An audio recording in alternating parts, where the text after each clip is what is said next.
Ang spoken kong ito ay pinamagatang driver. Driver, 6 na letra pero napakarami na nila. Karamihan sinasabi ng iba, basta driver, sweet lover. Hindi porket ganun lang trabaho nila, pwede ka nang manghusga.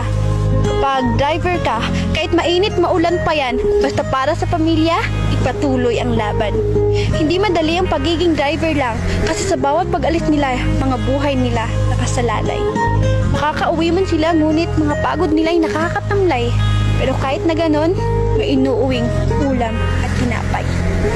Driver, habang kayo nagmamaneho, hindi maiwasang manakit ang inyong mga katawan, mga pangangalay ng inyong mga kamay, at mga antok nyo'y nilalabanan.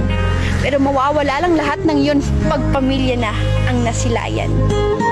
Napapagod din sila, hindi lang pinapahalata, kasi nga may binubuhay na mga bata.